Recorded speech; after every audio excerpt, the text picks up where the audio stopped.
No. Tempting, but no. Call it Halo YouTube, selamat datang di channel Narasinema.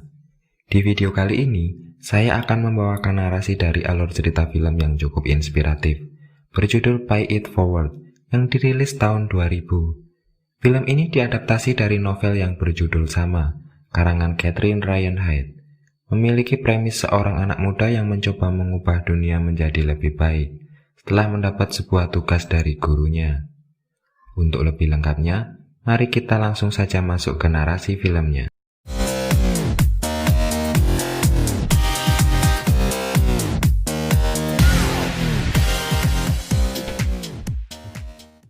Film dibuka dengan adegan seorang reporter amatir yang bernama Chris, yang mencoba meliput para polisi dalam melumpuhkan sebuah aksi perampokan. Pelaku perampokan yang menyandera korbannya membuat situasi menjadi menegangkan, sehingga kehadiran Chris tak dihiraukan oleh para polisi.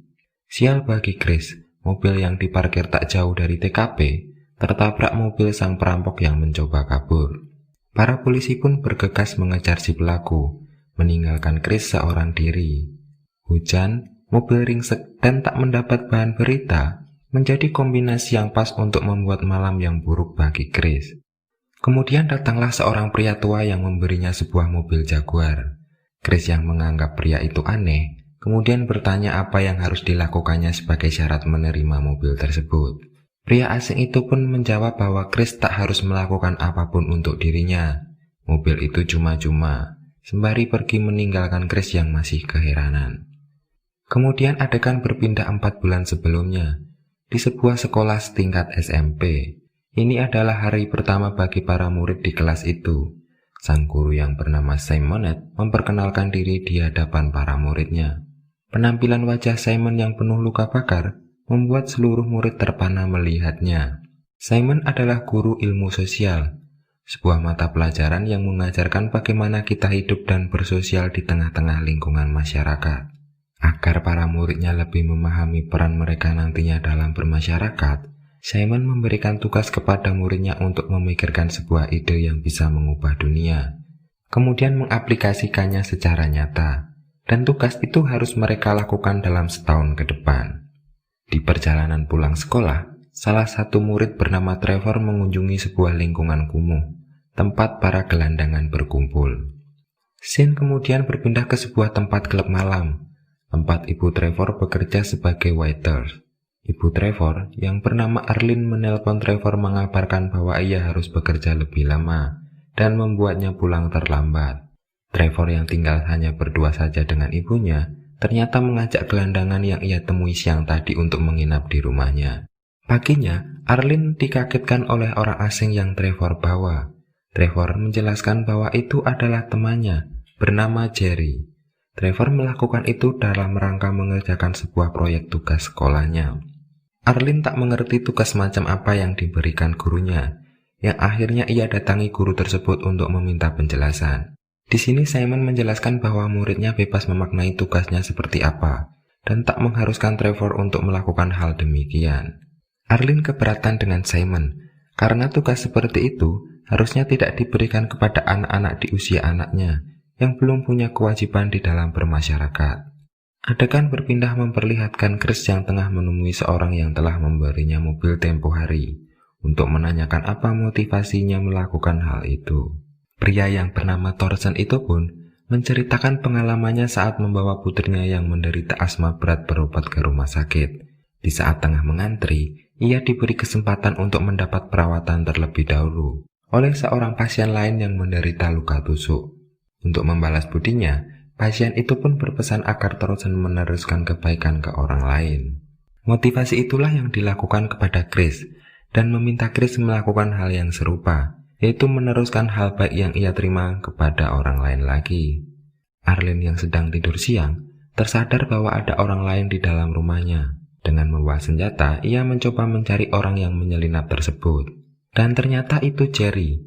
Selama ini Jerry masih tinggal di garasi Arlene. Di garasi tersebut itu pula, Jerry memperbaiki mobil Arlene yang selama ini mogok. Jerry yang seorang tunawisma tak punya pilihan lain untuk menolak bantuan dari Trevor. Dan Jerry juga berjanji bahwa suatu hari nanti akan membalasnya ke orang lain seperti apa yang diharapkan Trevor. Di sekolah, para murid Simon mempresentasikan ide dari tugas mereka.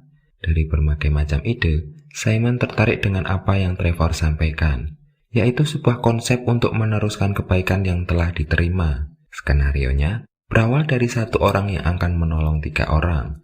Kemudian ketiga orang tersebut masing-masing juga harus melakukan hal yang sama. Maka akan berlipat menjadi 9 orang. Kemudian 27 dan seterusnya. Meskipun ide ini dibilang mustahil bagi teman-temannya, tapi Trevor cukup yakin bahwa idenya bisa mengubah dunia menjadi lebih baik. Setelah tak menemukan Jerry di motel tempatnya bekerja, Trevor menganggap Jerry kembali hidup di jalan dan menyatakan bahwa aksinya dalam menolong orang yang pertama ini gagal.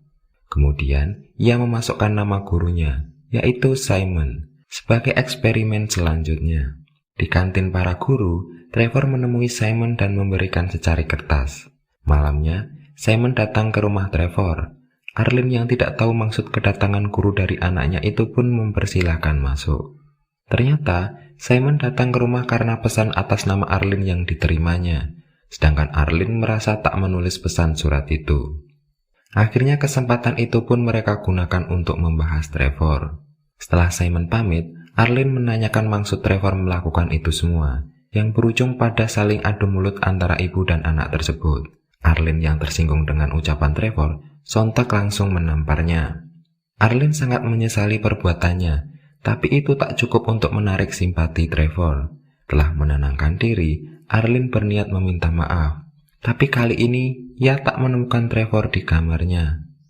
Arlene yang panik tak tahu meminta bantuan siapa, kemudian menghubungi Simon untuk menemaninya mencari Trevor.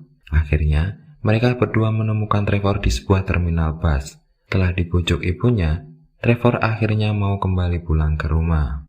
Di scene yang lain, Chris yang seorang reporter menjadi tertarik dengan gerakan Pay It Forward yang telah ia alami, sehingga ia berniat mencari tahu dengan merunut dari mana gerakan ini berasal. Dari penyelidikannya itu, akhirnya menuntunnya ke seseorang bernama Sydney. Sydney berada di penjara karena sedikit membuat kekacauan di rumah sakit saat membantu anak Thorson untuk mendapatkan perawatan prioritas. Sydney mengaku bahwa ia bertanggung jawab meneruskan gerakan Pay It Forward setelah ia menerima pertolongan dari seorang wanita tua yang membantunya kabur dari kejaran polisi saat ia mencuri speaker dari sebuah toko elektronik. Di scene lainnya, Arlene dan Simon tampak sudah semakin mengenal. Setelah pulang dari makan malam, Arlene menawarkan Simon untuk menginap di rumahnya. Simon yang mempunyai prinsip tegas menolak tawaran itu agar tak menimbulkan masalah baginya di kemudian hari. Selang beberapa hari kemudian, Arlene mengunjungi Simon karena merasa Simon tak menghargainya. Di sini sebenarnya Arlene menginginkan sesuatu yang lebih dari Simon. Tapi sikap Simon yang semakin menjaga jarak membuat Arlene sakit hati. Simon adalah seorang yang sangat teratur dalam kesehariannya. Ia hanya melakukan sesuatu yang sudah menjadi kebiasaannya dan berusaha menjauh dari setiap masalah. Di perjalanan pulang sekolah, Trevor melihat salah satu temannya dibully oleh para bulliers. Ia hendak menolong temannya tersebut, sampai kemudian ia urungkan karena tak cukup mempunyai keberanian untuk menghadapi mereka.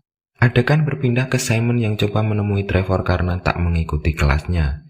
Trevor merasa kecewa karena gagal dalam menerapkan gagasannya untuk mengubah dunia. Bermula, ia merasa gagal menolong Jerry. Kemudian ia juga gagal mendekatkan Simon dengan ibunya. Bahkan ia tak punya keberanian untuk menolong temannya. Simon sebenarnya sudah terkesan dengan apa yang dilakukan muridnya tersebut.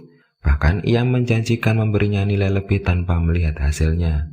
Karena proses yang telah dijalani Trevor sudah cukup layak untuk mendapat apresiasi. Namun, Trevor sama sekali tak peduli tentang nilai. Ia hanya berharap proyeknya berhasil dan dunia benar-benar berubah menjadi lebih baik. Di suatu malam, Simon mengunjungi Arlene. Di sini Simon tampak mulai membuka diri dengan Arlene. Paginya, Trevor kaget sekaligus senang akhirnya gurunya tersebut bisa dekat kembali dengan ibunya. Bahkan kali ini mereka menginap bersama. Jerry yang seorang tunawisma sedang dalam perjalanan meninggalkan kota Las Vegas. Kemudian ia bertemu seorang wanita yang hendak bunuh diri dengan melompat dari jembatan. Jerry yang mempunyai tanggung jawab meneruskan kebaikan yang sudah ia terima, berhasil membuat sang wanita mengurungkan niatnya. Scene kembali ke Trevor, ibunya, dan Simon yang tampak bahagia karena akhirnya mereka sekarang sudah semakin dekat. Sampai kemudian, ayah Trevor yaitu Ricky datang kembali ke rumah mereka.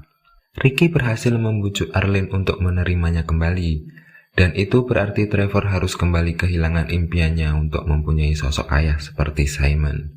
Beberapa hari kemudian, Arlene mendatangi Simon untuk meminta maaf karena ia harus menerima ayah Trevor kembali. Mereka sudah menikah selama 13 tahun. Kemudian, Ricky pun berjanji untuk berubah sehingga Arlene tak punya pilihan lain selain menerimanya kembali. Simon kecewa dengan keputusan Arlene, bukan karena ia telah dicampakkan, tapi karena tak mau Trevor melihat ayahnya yang sering menganiaya Arlene. Trevor bercerita banyak ke Simon tentang ayahnya yang sering kasar terhadap ibunya tersebut. Simon bisa merasakan apa yang Trevor alami, karena ternyata Simon memiliki masa lalu yang tak jauh berbeda. Dulu ibunya selalu bisa memaafkan ayahnya kembali, meskipun kejadian itu terus berulang. Bahkan, luka bakar di wajah Simon didapat dari ayahnya yang membakarnya. Besoknya Arlene menyadari keputusan menerima suaminya kembali ternyata memang salah. Pertengkaran mereka terjadi lagi, bahkan Ricky juga tak mau bekerja. Scene kembali kepada Chris yang telah menemukan wanita tua yang diceritakan Sydney di penjara. Wanita itu ternyata nenek Trevor, yang menuturkan bahwa ada suatu hal besar yang datang kepadanya, yaitu ketika Arlene mengunjunginya untuk memaafkannya. Kita tidak tahu konflik apa yang sebenarnya terjadi antara Arlene dan ibunya di masa lalu. Dengan kebaikan Arlene yang sudah bisa memaafkan ibunya, Arlene hanya berpesan agar ibunya tersebut meneruskan ke 3 orang selanjutnya. Trevor yang sedang merayakan ulang tahunnya didatangi seorang tamu yang ternyata itu adalah Grace. Grace menanyakan dari mana pengalaman Pay It Forward-nya berasal. Arlene bilang bahwa itu hanyalah sebuah tugas sekolah anaknya. Saat Grace meminta izin Arlene untuk mewawancarai anaknya, Arlene menolak karena ini adalah perayaan ulang tahun Trevor. Lagi pula itu hanya hal kecil dan pribadi, sehingga tidak perlu untuk diberitakan. Sampai kemudian Arlene kaget dengan apa yang Grace ceritakan, bahwa yang dilakukan anaknya sebagai tugas sekolah itu telah berubah menjadi sebuah gerakan besar, bahkan sampai di kota Chris tinggal, yaitu Los Angeles. Trevor pun bersedia diliput oleh Chris di sekolahnya, tempat di mana gerakan itu bermula, untuk menceritakan apa motivasinya melakukan itu. Trevor sangat bahagia karena apa yang awalnya ia anggap gagal ternyata di luar dugaannya. Setelah selesai diliput, Trevor mendapati temannya yang lagi-lagi mengalami bullying. Kali ini Trevor lebih percaya diri untuk menghadapi para bulliers tersebut. Naas baginya, Trevor harus terkena tusukan pisau di perutnya. Di rumah sakit, dokter tak bisa berbuat banyak. Trevor pun dinyatakan meninggal. Arlene sangat syok mendengar pernyataan dokter itu. Ia begitu terpukul menghadapi kenyataan tersebut.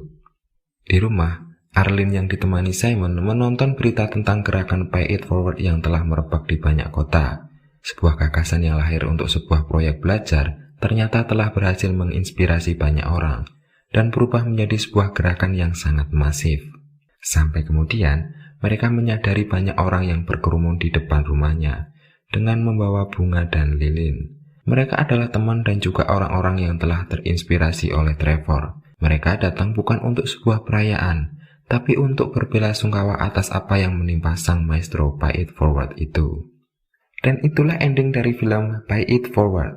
Mungkin itu bukan ending yang diinginkan para penonton, tapi dengan ending tersebut, sang sutradara bisa lebih mengena dalam memainkan emosi para penontonnya. Gerakan Pay It Forward dalam film ini sebenarnya membawa 2 pesan, yaitu selain kita harus meneruskan hal baik yang telah kita terima, kita juga jangan mengharapkan hal baik dari seseorang yang telah kita tolong. Untuk kembali ke kita, biarkan semesta bekerja dengan caranya. Baik, sampai di sini dulu saya dalam membawakan narasi filmnya. Semoga kalian terhibur dan sampai jumpa.